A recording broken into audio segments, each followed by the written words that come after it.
when you hear people talking about the democratization of your tech, the democratization of your data, there has to be something really meaningful behind that. But the old days of the CIO of just keeping the lights on and kind of locked in the basement, in the server room, it's not about that. And I don't think it has been for a while. Around the same time that you left Canada, that you first encountered Save for Children, no? Your eventual employer. A family friend at the time was working for Save the Children in both what was then Zaire and Uganda. And so ended up staying out there doing some volunteering. And I guess probably it was, you look back on kind of really impactful portions of your life, and that was a real kind of meaningful one. So yes, I spent quite a bit of time out there.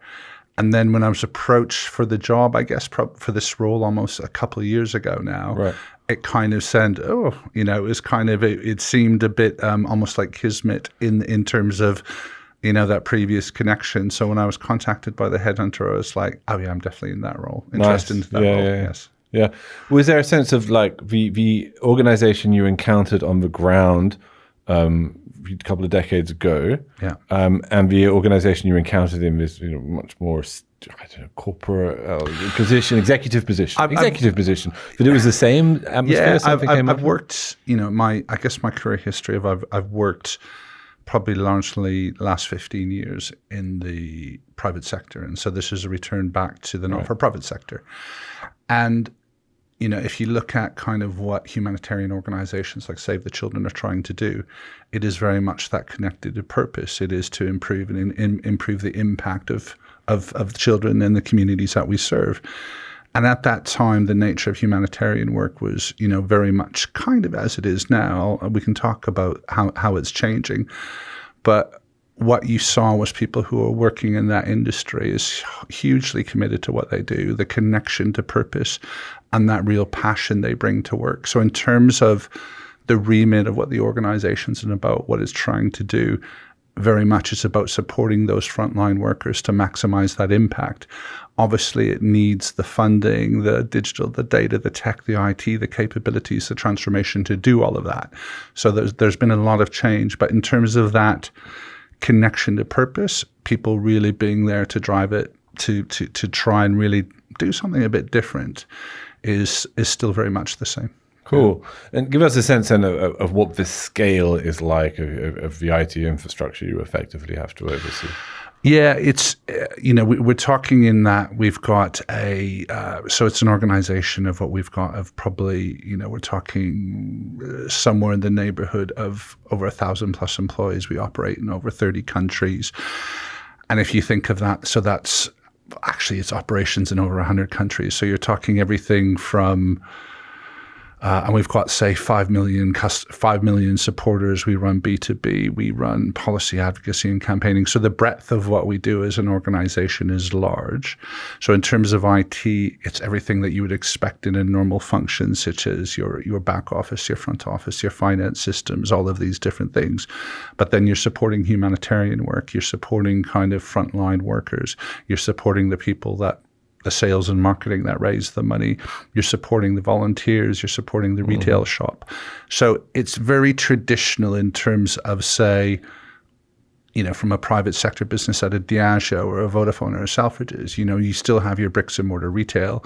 You have your customer experience. So a lot of it is still the same, but then you've got the aspect around the tech for good, the humanitarian work, the specialist kind of nature around that data and analytics. So it's, like any industry, there's the commonality from one vertical to another in terms of your IT infrastructure and all what you do. But then there is that aspect around in the humanitarian space where that it has that, let's say that unique very much use cases in that portion of tech. And I guess the other aspect of it is probably like for any not-for-profit, you've got the challenge to do more with less. You're dealing with a lot of legacy tech, lots and lots of data. You're dealing with workers who are in high-risk zones. You're dealing with cybersecurity. Is a lot of kind of ongoing security threats. You're dealing a lot with logistics. You're dealing a lot with asset management in a number of those situations. So it's all the things that you would think of in terms of, say, traditional kind of CIO type role. But then there's that aspect where very much digital data technology, AI is an enabler for that industry, if that makes sense as well. Yeah. Sounds like a bit of an amalgamation of loads of different types of businesses with something really unique put on top. That's what you're saying. Yeah, I think you're seeing probably, so I've been in the, say, out of the sector for 15 years, and probably like, so previously to that, really enjoyed it. I had a mixture of, say, public sector and not-for-profit with a bit of private thrown in. And at a time, what you saw was probably, in regards to the charities, they were kind of behind, and in effect, looking at, say, some of the best practice around modern, scalable enterprise architecture, really leveraging disruptive technologies, real kind of, say, modern looking forward in terms of actually looking at that end-to-end human-centric service design in terms of leveraging those technologies, really focusing on that customer experience. The sector at that time was probably falling behind. Coming back into it, it was very much probably in risk of falling more behind, because obviously you do not have the let's say that usually the resources and the budgets that you would do in the private sector. But then at the same time, there was probably, charities are very passionate places. People try and do a lot of things. But in terms of some best practice around, investment, there's a lot of legacy tech. There is a lot of, let's say, suboptimal processes, operations, reporting. Your data's all over the place. You've got mountains of tech debt, mountains of operational debt, and really not that kind of view of best practice in that space. So you see a lot more of people like myself and some of the colleagues that you would have met coming from the private sector into this sector.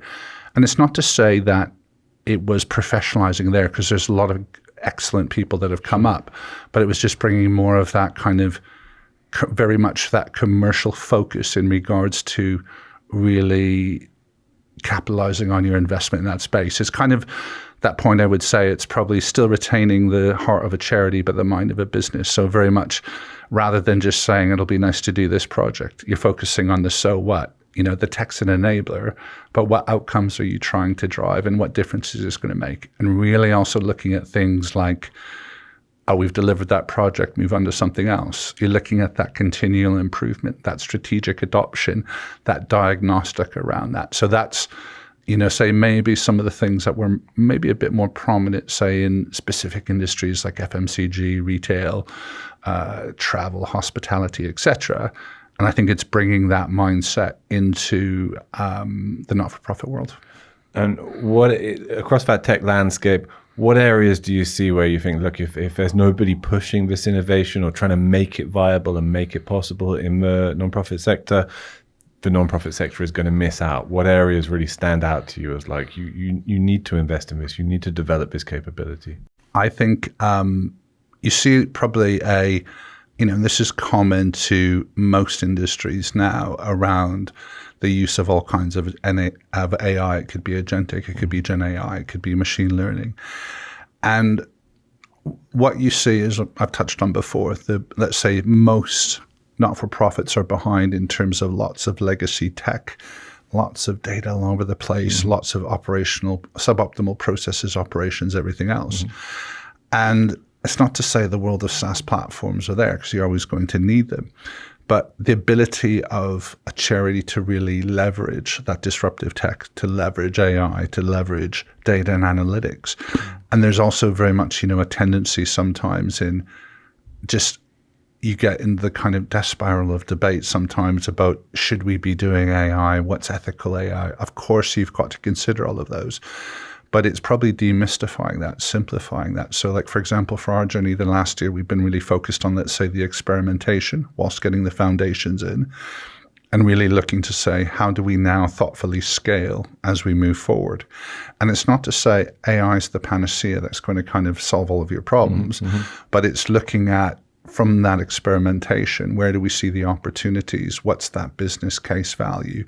How do we look to actually look at redesigning or augmenting that whole service, where an AI is an enabler for that, if you make sense.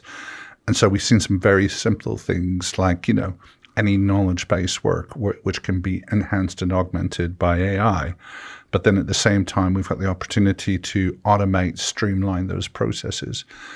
Another aspect of this is if you look at the changing nature of humanitarian work. So previously, this would have been very similar to the times I was talking in East Africa, and it wasn't that far beyond, where you would have a disaster somewhere, and in effect, people would get money out of a safe. They would hop on a plane, and they would Sure. and they would fly there and do stuff. Yeah. And the nature of the nature of the entire sector from the humanitarian side is changing very much from that, say, reactive to obviously that preventative. And that's where data and analytics and AI and all those very much have a keen role to play. There's also an aspect around that localization and that capability building. So, the role of we're looking at in terms of where we really invest in this and really is really drive value from it, is working with those multiple partners where you're changing those publicly available data sets. You're working with multiple NGOs to deliver a service. You're looking to work with different NGOs and smaller scale-ups to leverage that innovation, that finance, that capability. And what we're seeing now is with AI is some real opportunity, not only to help us, say, some of our more traditional kind of operations and processes, our fundraising and marketing, our finance, our collaboration, but we're seeing some huge potential innovation in use cases in regards to areas like humanitarian work and the preventative side there. And that's where I think the real change is going to accelerate in the sector, moving from that reactive, more there's an emergency, something's happened, to the point where actually it's more around that preventative side, that capacity and that capability building. And, I guess we've seen recently, I think when we initially spoke, when I was, that was part of what attracted me to the role at SAY, was to help kind of, at the heart of it, the basis of the work hasn't changed in terms of maximizing impact for those communities and the children that, for children in the communities you serve. But there's another way of, say, slightly approaching that based on kind of what I've just said. And with that, part of helping lead that transformation and seeing digital data and technology catalyst for change, I think is key to all of that. It's really the catalyst for that. In regards to where we are now is, at that time when I joined, the sector was changing. You had Gaza and Ukraine, which were kind of really driving that. But probably a lot of the recent things with the executive orders in the US, the change in leadership there, some recent aid cuts, that's now just accelerated it. Yeah, I was going to say a bit of a baptism of fire for you since 2004. A lot of probably unexpected winds of politics effectively passing through the organization. Yeah, it's going through a period where it's probably, the organization's over 100 years old. It's at the core of it. It's got that clear purpose and that clear mission, which resonates with everyone that works there, and it will continue to do the great work it does. But it's also going through a period where it's going through almost like an existential challenge or crisis in terms of funding, how you operate, the geopolitical pressures. The way, to put it simply, the way previously the way humanitarian work was funded is changing, the way it's being delivered is changing, and the way that the people who traditionally received it and the kind of general popularity is also changing. So it's been a long time since I've worked in a sector with that many kind of, let's say, external challenges and pressure at the same time. But it's more needed now than ever. Mm-hmm. And what will come through that will be a more effective, a more efficient, a more capable organization able to do that more with less and really drive that value. It's needed. Yeah, 100% necessary. Soul of the CIO is sponsored by NextThink. Now, if you work in IT, you'll know too well how disruptions can derail productivity fast. NextThink's AI-powered platform for digital employee experience keeps you ahead. It uncovers issues others can't see and resolves them automatically with employee-centric AI and always-on automation. Employees stay productive, IT stays proactive and even preventative, and leadership sees results. NextThink, ahead of every IT disruption, behind every strategy. Learn more at nextthink.com. The challenge for any CIO anywhere is that kind of rationalization of the need to invest in efficiencies, right? But it's going to be even more pointed in a charity sector. Yeah. And how have you found that transition in terms of internal communication, in terms of internal justification? Yeah. And what have you had to get your head around to make that adjustment? So I use the phrase kind of heart of a charity, mind of a business. Right. And, my colleagues at what they do are fantastic. And this is not unique to say, but it's probably common to a lot of different organizations. We see in charities that we see a lot of brilliant, passionate people with a lot of different ideas trying to do things. And you end up trying to do so much where sometimes less is more. So part of the process we've been going through the last year in terms of our organizational transformation is really looking at what is that really clear mission, purpose, strategy, and roadmap for Save the Children. Like a lot of charities and organizations, we had our 3-year planning cycle. So part of that was we realized we need, in terms of our funding streams, it's okay, but we see cost of living crisis.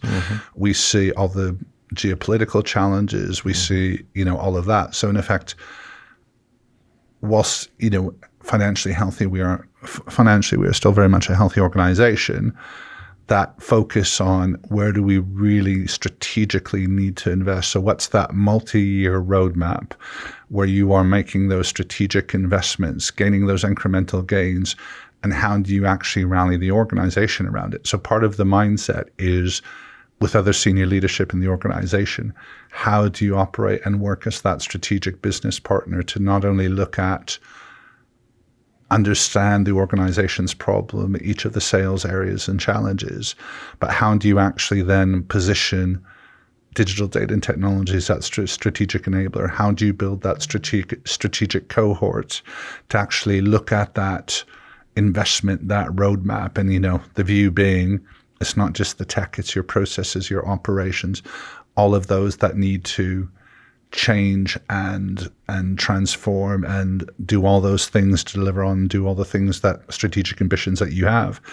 And part of that as well is that it can't be a multi-year project where you just deliver the value at the end. You've got new ways of working around agile, human-centric design, the continuous improvement, leveraging more strategic partners. So in effect, you're not only changing and transforming the way you're working, but then you're trying to build and deliver that capability at the same time. And that's been part of what attracted me to Save and been, say, the real fun part of the job. Yeah. And I guess another aspect of the charity sector, the nonprofit sector, that must put certain currents in the sort of CIO vocation into sharper relief is this dynamic between technology and the employee, technology and the human being, because it's increasingly, whatever sector you work in, it's as much about the employee and employee experience as it is about the technology you're providing. But in the charity, you're not just it's existing for people. It's existing with the human at the absolute center of that vision. And that must influence your philosophy to the technology that you distribute. 100%. And even if I'll give a slight variant on that. So you're entirely right about our employee experience. So that employee experience could be someone working in a retail shop. It could be someone that is one of our fundraising and marketing. It could be someone that is working on the ground in the UK, working to deliver our local work in the 4 regions in the UK. It can be the policy work. It can be someone on the ground delivering the humanitarian work. It could be safeguarding. And their ability to, and imagine a lot of that work is knowledge-based. A lot of that is around supply chain, making sure the right things are at the right time, making sure that those colleagues have the data-driven insight to inform the decisions they need to make at that point in time, the ability to collaborate and work effectively together. And 100%, a lot of our processes and operations are very manual. They're suboptimal. We should be a small, nimble organization, and what you see is silos within silos within silos. And we look at even some of the work that we've done in AI, and it was one of those things. You saw the risk from a perspective that I have a very forward-thinking company secretary, head of legal, and in an earlier discussion after this, like 2 months in, was if we don't look to really do something in AI, we have a real risk here around the kind of bring your own AI to work type thing. Mm-hmm. And we really needed to look to see that to both how can we experiment in some of the Gen AI, some of the other use cases, and look at this to really show that our colleagues, that not only were we taking a pinch about human-centric design, but we were really putting some effort in to look at how we leverage something like Gen AI and other uses of AI to really augment what they do. It wasn't, we use the phrase augmented intelligence. It's the enabler. It's not going to replace your job, but it's going to free up your time to do some of the boring, more administrative tasks and more time focusing on some of the things that you should have. And as you would imagine, there was a lot of people who were worried about biasness in AI. Is AI ethical? Is it going to? And we showed that, for example, some of our colleagues that were neurodivergent in that the ability for Gen AI to level up for something like meeting notes or translations and things like this. So in terms of that kind of, say, more that inclusion, that digital poverty side, there was a real aspect to it. And so what we did was very much that kind of real focus on training the right use cases, making sure the support was there. And it was all, as you say, designed very much around that human-centric design. It was absolutely crucial. Yeah. Let's go back in time a little bit now. Sure. We've missed out a whole chunk of your career between East Africa and rejoining Save the Children, and maybe a little bit of your childhood in Canada as well, because we're always interested in what makes, what drives, what inspires the CIO, and sometimes you find it's a quite accidental career path. Sometimes people are incredibly driven from the word go towards a career in technology and towards being as ambitious and successful as possible. How do you relate to your own career experience and your own sources of motivation and drive? I'm probably more of the former, whereas I started off very much more on the kind of commercial and marketing side.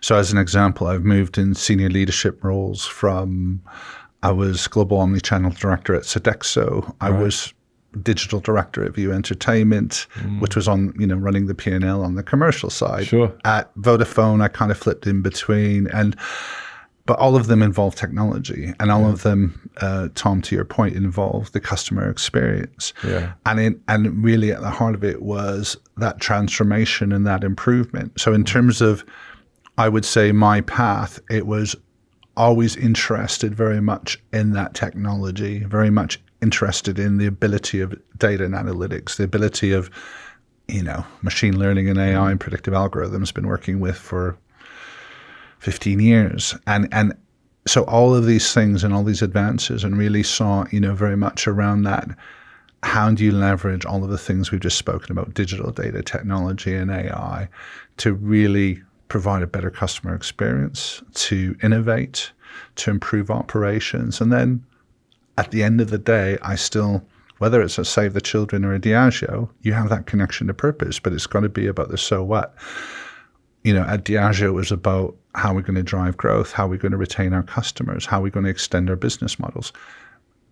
Slightly different drivers at Save the Children, but it's about how we're going to, how are we going to improve the retention with the donors we currently have? How are we looking at acquiring and driving more share of the wallet from them? How are we going to innovate our services? How are we going to maximize the impact for the children that we do?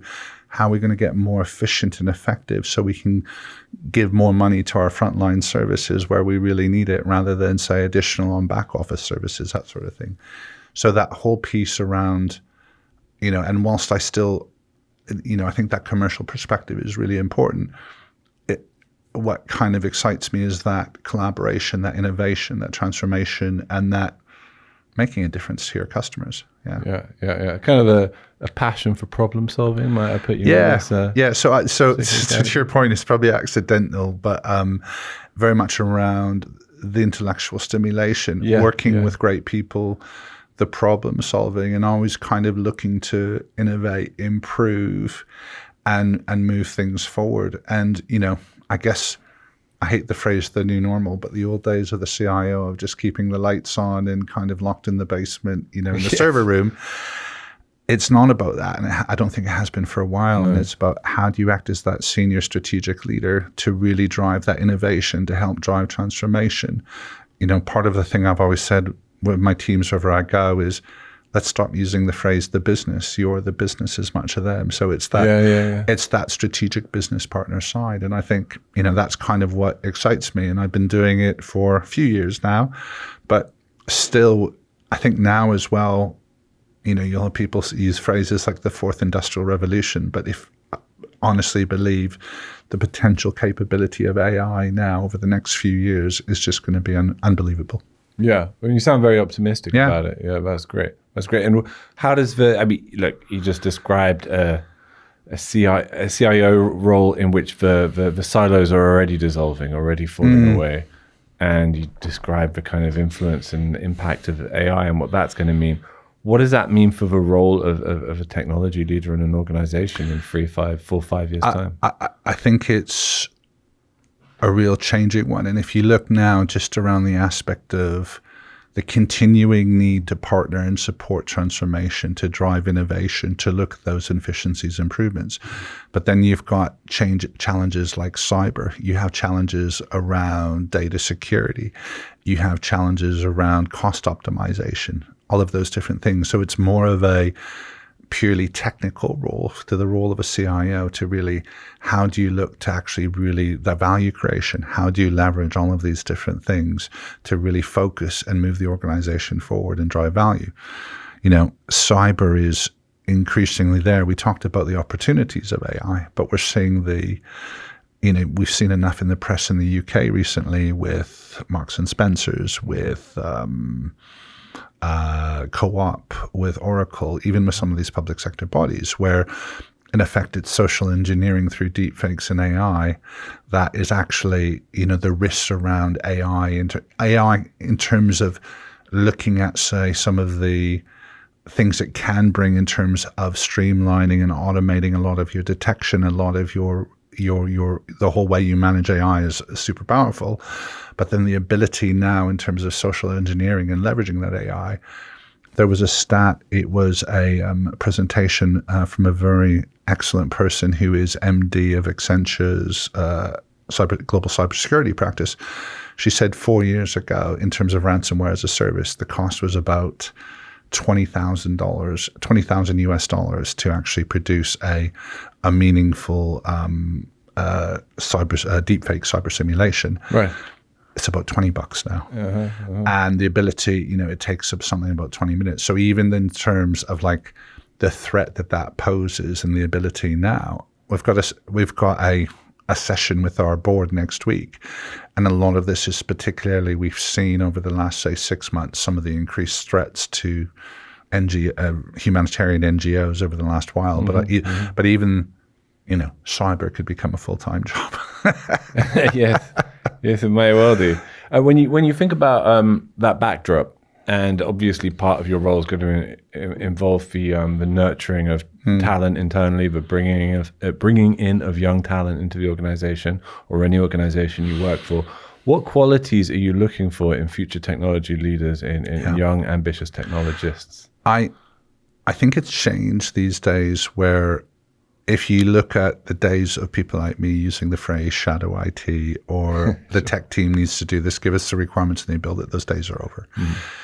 And as they should be. And if you look at, you talked about human-centric service design, we talked about new ways of working. And if you look at, say, Gen X, or say Gen Z millennials coming up, they have different ways of working. It's in their DNA, like for the better.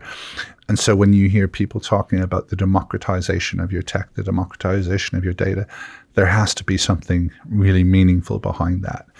And it's becoming so prevalent now that your future leaders, I think, really need to embrace that. So in terms of that, they've got to be able to speak the currency. They really have to understand the DNA and speak the currency of an organization.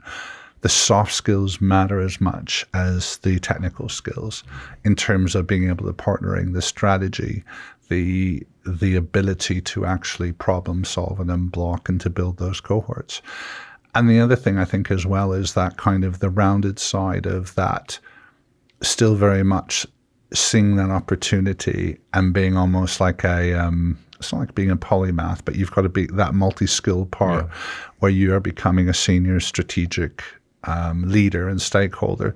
So a lot of those non-techie, your traditional non-technical skills are becoming as important, if not more important.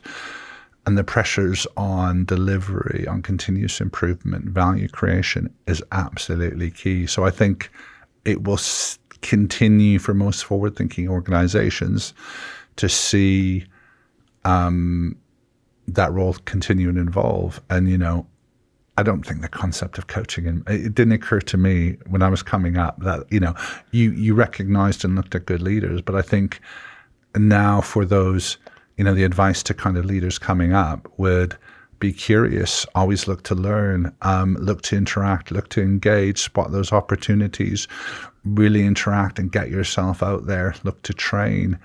And, so I think in terms of areas around that, it's those things and having that confidence. And anyone that's kind of coming up, look to develop some of those skills you think you might not need around storytelling, around presentation, around all of those things. And I think there's so many more networks and forums for things like this as well. So I think it's a difficult job, but a fun job. But a hugely rewarding career. Yeah. And in your context, a hugely meaningful and important job as well, right? And thinking about the organization on a sort of macro level, where have you taken, and for all of the political complications, no doubt, of your time there so far, and all the challenges and problem solving, where have you taken the most satisfaction in seeing the organization making a difference, in part because of course, the contribution you make collectively, whatever your role, whatever your silo in It's Safe for Children? Do you know what? I'll give two examples. We have an amazing amount of individuals there. And just seeing, for example, some of the work that our teams do, there's humanitarian work is unbelievable. I'll mention two areas. We have one area called the Humanitarian Leadership Academy. I think, so this is an organization that is part of Save the Children, but what they do is provide training for all different types of humanitarians all over the world. So they have something like, I'll probably get my numbers slightly wrong, over 500,000 learners that they've done, 800,000 individual training paths. And they're training, because if you'd imagine, we are a large NGO, a large humanitarian organization. There's thousands and thousands that are small, that are 2 or 3 people that opt as a bootstrap. And what they've been doing is providing the training on the kind of the digital skills, trying on the digital learning, looking at how to leverage AI, looking at how to do things around enabling these different technologies and capabilities around your humanitarian work. And the reach that they have and the impact they have in terms of enabling all of these other humanitarian organizations to do that is amazing.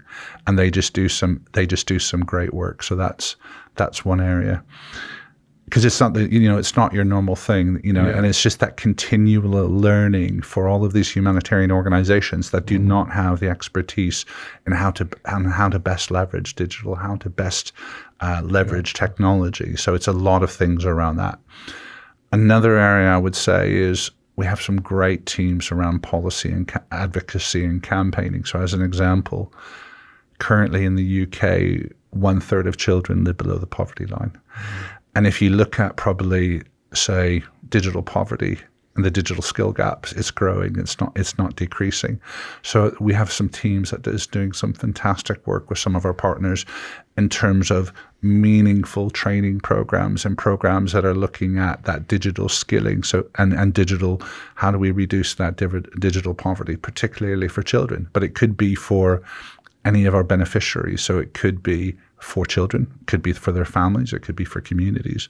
We're also looking at that for our employees, and even broader than that. So, those are two things that you probably normally wouldn't speak to mind, but it's a work of humanitarian HLA, give them a plug, Humanitarian Leadership Academy, And then the work our teams are doing around the whole kind of digital skilling, the digital, reducing that digital poverty gap is absolutely key. Because if you look at, the changing nature of future work, and you think about a third of those children who are below the poverty line, a lot of them don't have access to laptops, to broadband, to anything like that. So how do they meaningfully get and learn those skills to actually become, to actually upskill themselves to whatever future thing that they want to do? So absolutely incredibly important. Yeah.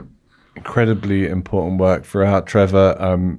Thank you for joining us. Thanks for bringing so much soul to Solar for CIO and keep up that important work. We really appreciate it. Okay, thank you. Really enjoyed it.